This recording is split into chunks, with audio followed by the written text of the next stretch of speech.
Migliaia di persone in piazza ogni sabato a Belgrado contro il presidente serbo Vučić chiedono più democrazia. La primavera di Praga è ancora terreno di scontro politico, a riaccendere gli animi è la mostra Invasione. A Plovdiv, in Bulgaria, un gruppo di artisti intellettuali e giornalisti ha trasformato il famoso quartiere di Kapana. Record di visitatori per il Museo dell'Eremitage a Mosca, che crea collezioni satelliti anche nel resto del mondo. Il monastero serbo-ortodosso di Dečani, uno dei 4 patrimoni UNESCO del Kosovo, sorvegliato dall'esercito italiano.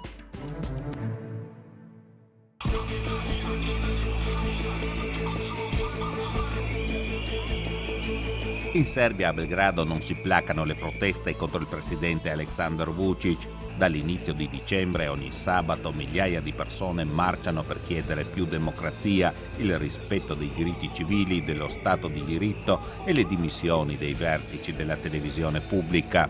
La scintilla che ha scatenato l'indignazione popolare è stato il brutale pestaggio subito da Borko Stefanović, leader del partito Sinistra Serba. L'immagine della camicia di Stefanović inzuppata di sangue è diventata il simbolo della protesta. La reazione blanda della polizia ha cementato il sospetto che gli autori dell'aggressione siano simpatizzanti di Vučić. I dimostranti sfilano senza mostrare simboli di partito, anche se la protesta è stata appoggiata dal blocco dei partiti dell'opposizione. Queste persone non ne possono più di questo potere, di queste menzogne. Parlano sempre di Kosovo, di nemici stranieri, per non farci ragionare sulle condizioni in cui viviamo. Non c'è nulla da spiegare, ma vi sembra normale come viviamo? Io voglio solo che cambi, magari anche in peggio, ma basta che cambi. Non ne possiamo più. Qui non ci sono partiti. Non sono mai stato iscritto a un partito. Sono qui solo come cittadino.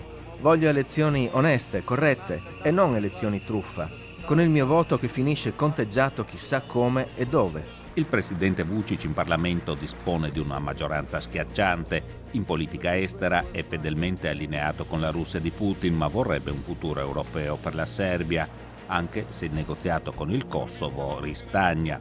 Vučić è alla testa dell'SNS, il partito progressista serbo, formazione che mischiando modernismo e nazionalismo domina nelle campagne e nelle periferie. Il presidente serbo ha avuto uno sviluppo politico inaspettato. In gioventù, fedelissimo dell'ultranazionalista Šešelj, si è poi smarcato, guadagnato le simpatie dell'esercito e della Chiesa, ha creato un partito a propria immagine e somiglianza. Non ho assolutamente nulla contro queste manifestazioni. Ognuno faccia quello che vuole, però questo non è il fulcro del problema. L'essenziale si forma con le elezioni, quando i cittadini possono scegliere tra vari programmi e proposte. Se queste persone vogliono le elezioni, le avranno. Se vogliono altro, fa niente. È tutto ok.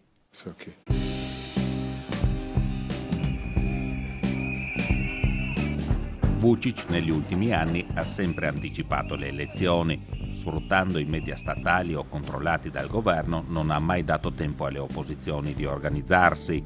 Questa volta però un anticipo delle elezioni sembra un azzardo. L'economia ristagna e la piazza ha costretto l'opposizione, perennemente divisa in faide e contrapposizioni, a unirsi. Il programma è semplice e lo spiega Nebojša Zelenović, sindaco della cittadina di Šabac. Abbiamo sempre a che fare con dei dittatori e contro questi dittatori ci battiamo chiedendo delle elezioni oneste. Chiediamo dialogo. Alle istituzioni, alla Corte Costituzionale abbiamo consegnato le nostre proposte per democratizzare la nazione e costringere il potere a organizzare delle elezioni corrette e senza brogli. Questa è l'unica strada possibile. Vučić però ha una carta in più. A Bruxelles, Mosca e Washington è percepito come un fattore di stabilità, un politico che non rischia e non crea nuovi conflitti. Per questo l'opposizione serba all'estero è isolata.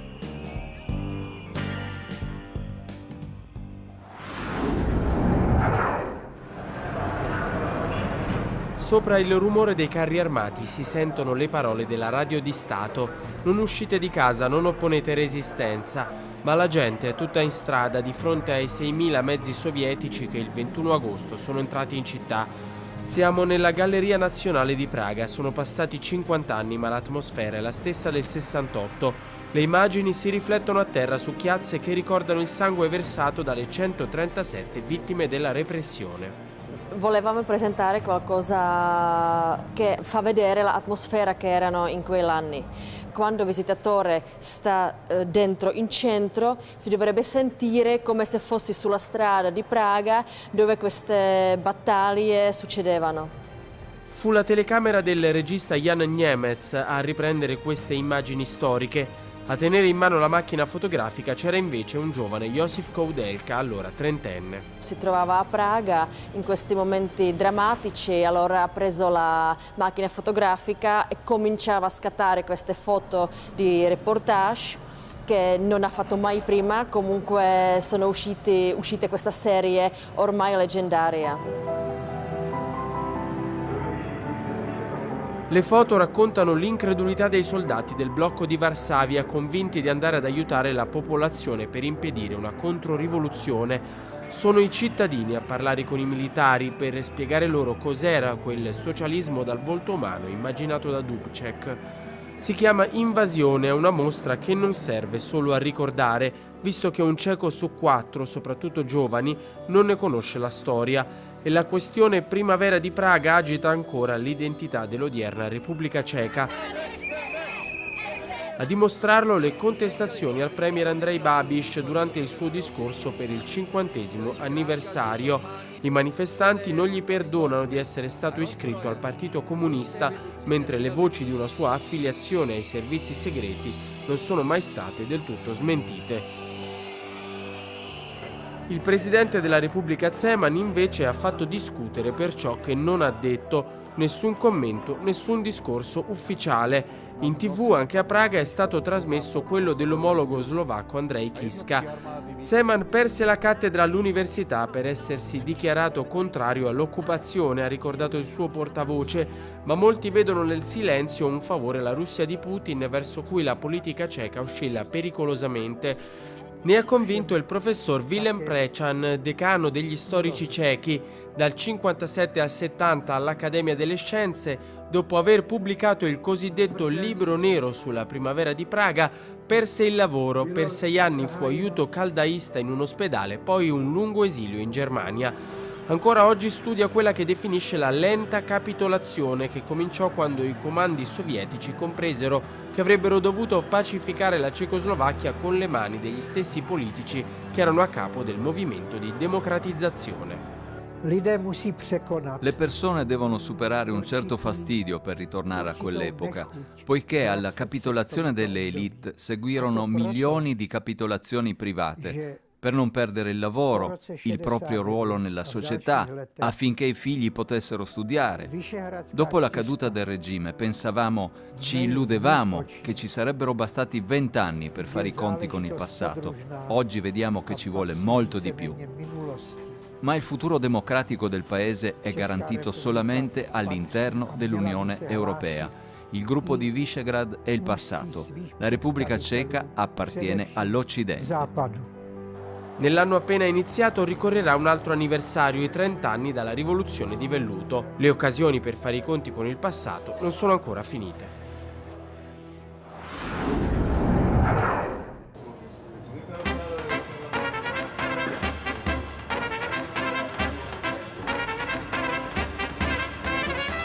Giovani che conversano di mondo tra una birra artigianale e vini biologici, negozi tra postmoderno e vintage, opere di street art disseminate per i vicoli del quartiere, una su tutte il murales con la scritta Europa nelle diverse lingue dei Balcani.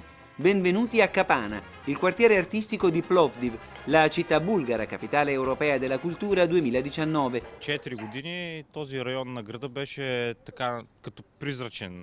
4 anni fa questa zona della città era un quartiere fantasma. Ciò che vediamo oggi non c'era. Le case erano abbandonate, le strade piene di auto. Il cambiamento del quartiere è coinciso con il nostro arrivo qui a Kapana. Siamo giornalisti, abbiamo un sito regionale.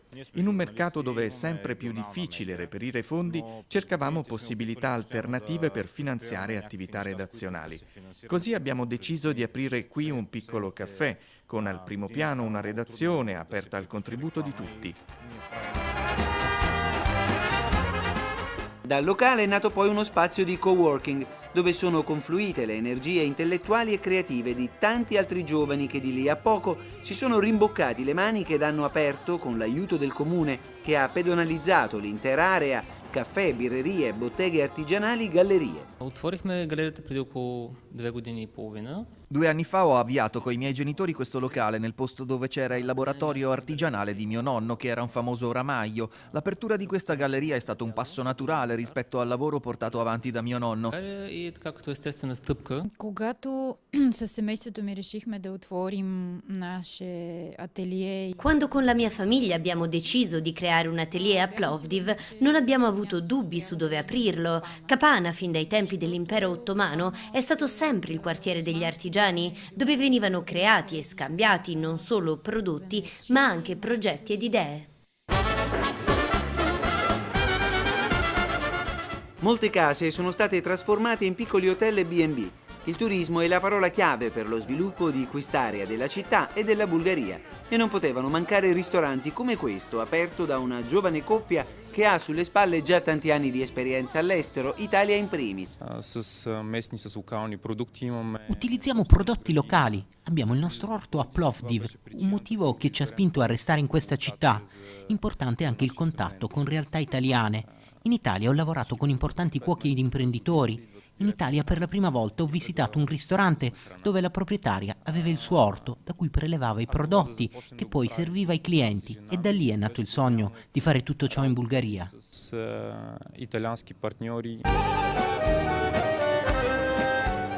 I buoni affari del distretto artistico di Kapana non sono sfuggiti a chi fa del business il proprio mestiere. Il rischio è quello di una speculazione. Di qui l'appello a tutte le forze sane della città e del paese a che il progetto Kapana non venga snaturato.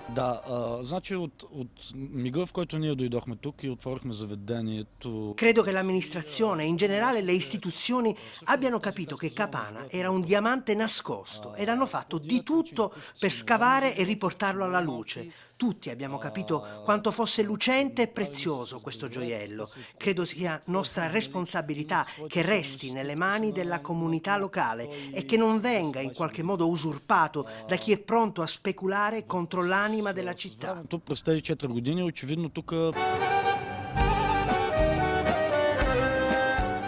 Meno business, più cuore dunque, che di questi tempi equivale a una piccola rivoluzione.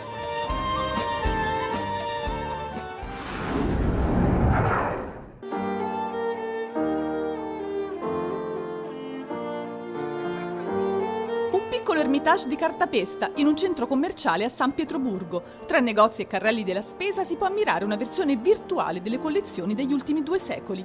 Può sembrare un'eresia per i puristi dell'arte, invece è la nuova strategia del prestigioso Museo Russo, uno dei più grandi al mondo, con 3 milioni di pezzi e 6 edifici, che ha appena raggiunto il record di 4 milioni e mezzo di visitatori l'anno e punta a un'espansione globale. A tagliare il nastro c'è Mikhail Piotrowski, direttore dell'Ermitage fin dal 1992, uno degli uomini più influenti di Russia. È un sacco di gente, ma per noi non è un problema nuovo. Già negli anni 70, in epoca sovietica, sfiorammo il record dei 4 milioni e mezzo.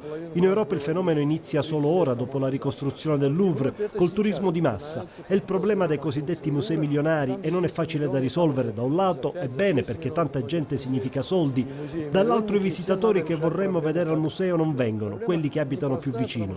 Perciò bisogna dosare in modo che l'arte sia disponibile a vari livelli, ad esempio facendolo uscire dai musei per portarla nei moderni forum dove tanti possono vederla e prepararsi alla visita. Non tutti sono pronti a capire e a guardare, hanno imparato che l'arte appartiene al popolo, arrivano e pensano di poter fare chissà cosa, devono prima capire cos'è un museo. Musei filtri, musei bignami, musei avamposti. L'Ermitage già da tempo ha varcato i propri confini. 10 anni fa ha creato il primo museo satellite ad Amsterdam, a seguire Londra, Las Vegas e presto Barcellona, Cina, Medio Oriente. Il Museo Ermitage nasce dal mito della cultura e dell'arte occidentale ed europea in Russia. Con le sanzioni, questo rapporto è cambiato? Noi costruiamo ponti tra la gente, è il nostro lavoro. I ponti con l'Italia sono molti, purtroppo siamo in un periodo in cui molti ponti vengono distrutti, come in tempo di guerra, ma io sono convinto che i ponti culturali debbano essere gli ultimi a saltare. Il dialogo delle culture è pace, ma questa pace non è semplice, non cade dal cielo.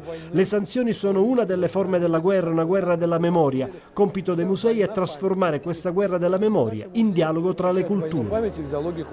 Lei sostiene che ogni museo è un organismo. Cosa distingue l'Ermitage dagli altri?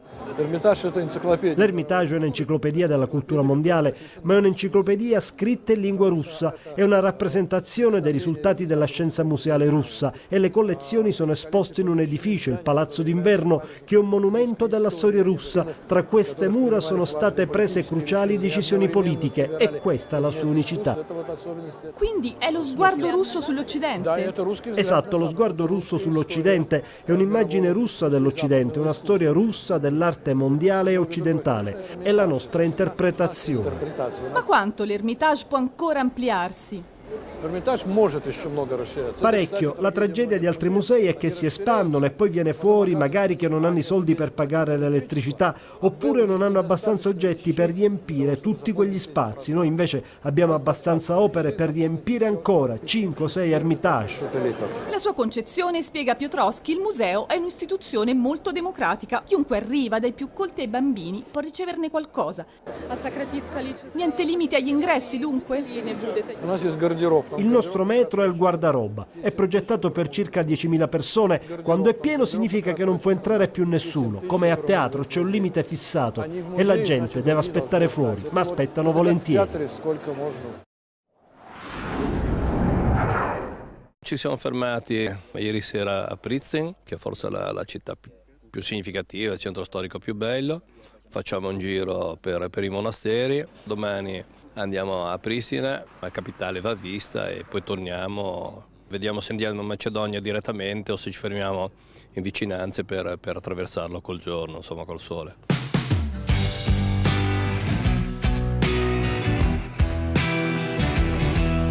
Carlo Cogorno è un turista ligure che ha scelto di farsi un giro dei Balcani insieme a un amico. È uno dei circa 2.000 italiani e 66.000 stranieri che nell'ultimo quarto del 2018 hanno trascorso almeno una notte in un albergo in Kosovo. Soggiorno principalmente dovuto a ragioni lavorative, ma in questo caso si tratta di turismo. Lo abbiamo incontrato fuori dal monastero di Decani, uno dei principali luoghi di culto serbo-ortodossi, a 12 km dalla città di Peć, o Peja in albanese, nell'ovest del paese. Fu fondato nel 1327 dal re Stefano, poi diventato santo. Il monastero è un simbolo della cultura serbo-ortodossa, ma si trova in una zona a prevalenza albanese. Al centro in passato di minacce e tensioni, dalla fine della guerra è sorvegliato dalla KFOR, la forza multinazionale della NATO che ha il compito di mantenere la sicurezza del Kosovo. Viene sorvegliato 24 ore su 24, 7 giorni su 7 dalle forze di KFOR, in particolare da quelle del Multinational Battle Group West, che attualmente ha guida italiana. Qua si ruotano diverse nazioni e viene protetto e sorvegliato attraverso un sistema di videocamere, anche attraverso un sistema di pattugliamento mobile e fisso. Noi abbiamo dovere di monitorare comunque questa situazione e in caso di qualsiasi contrasto o incidente proteggere in modo primario questo importante monastero. Quello di Decani è uno dei 4 patrimoni UNESCO in Kosovo. Gli altri sono il Patriarcato di Peć, la chiesa di Nostra Signora di Ljeviša, Prizren e il monastero di Gračanica. Rappresentano l'influenza dell'architettura bizantina sullo stile romanico medievale.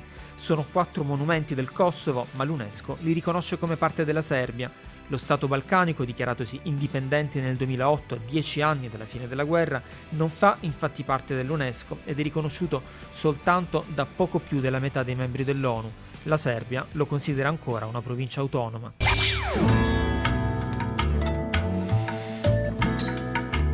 Ma non ci sono solo i siti UNESCO, come mostra questo video realizzato per il progetto Kosovo Guide. Ci sono oltre 1.300 chiese, moschee, cimiteri, musei, castelli, siti archeologici ed edifici vari inseriti nella lista dei beni culturali sotto tutela ministeriale. Ismet Ayrullahu è il responsabile dell'Istituto per la conservazione dei beni culturali del Kosovo. Në kuadër të Institutit të Kosovës kemi ekspert Nell'istituto lavorano professionisti di vari campi, architetti, archeologi, etnologi. Abbiamo una lista di monumenti sotto tutela temporanea, più 35 sotto protezione permanente. Purtroppo, nonostante ci siano ben 4 siti UNESCO, non facciamo ancora parte dell'organizzazione. Ma il nostro obiettivo è di rispettare tutti i criteri che ci sono stati richiesti per l'adesione. Montagna, monasteri medievali e una inaspettata vita notturna sono i motivi per cui il New York Times inserì il Kosovo tra i luoghi da visitare dell'anno nel 2011. Il turismo culturale è in crescita, stiamo lavorando tanto per sviluppare questo settore e sono anche tanti i visitatori che vengono nella nostra sede, qui a Pristina, un edificio che rappresenta una tipica costruzione di epoca ottomana.